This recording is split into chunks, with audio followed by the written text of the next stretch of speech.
you know, we're going to have to cut your leg off and everything, you know, before it spreads. Once it gets to your organs, you die. You know, so all I said to the guy was, when can I wrestle? Like, I'm fine, I'm all right, when can I wrestle? So he went and got just like the child psychologist, you know, my coach, my dad, my brother, we all sat around the bed, and they all did this to me. June, it's all right, man. Forget it, it's over. I'm going to let it go, it's no big deal. And I was like, you know, what are you talking about? I'm not going to not wrestle, it's crazy. And then the guys who had trained me my whole life even said, and my brother said, look, it's over, man, let it go. We just want you to heal. It was really, really weird because my brother, having been in the state finals twice, you know, now I was a sophomore, now I'm a junior, you know, I didn't do anything. I had a lot of anxiety. I really wanted to do good. I was really excited. I was really, really, really hungry. And of all things to take this thing away from me, it was going to be some little surgery or something. And I basically wouldn't accept it. And everyone said, June, it's over. Even the people I trusted most. You know, and I always had a little bit of pressure on me, like you all probably feel at this point. You're making it this far, you got some kind of pressure on you at some point, some of you more than others. But the point is, for the first time in my life, my brother and private coach and everyone said, it's over.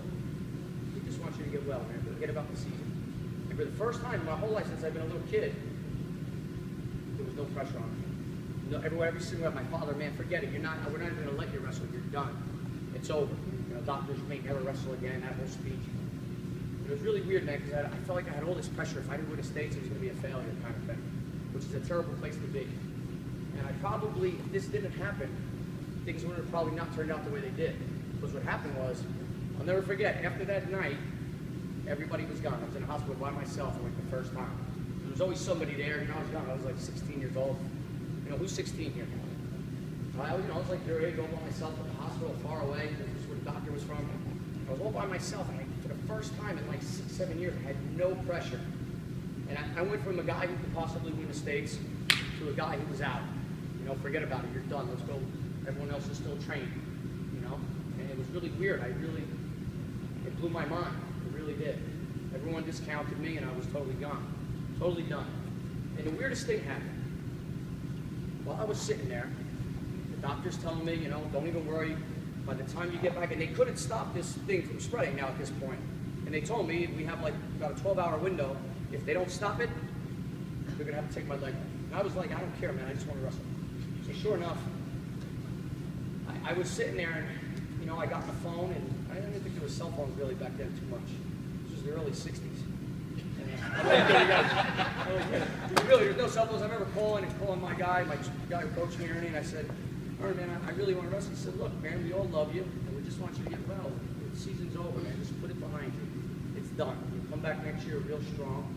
And like everyone who I really trusted in, who I really thought believed in me, basically had discounted me, and it was over.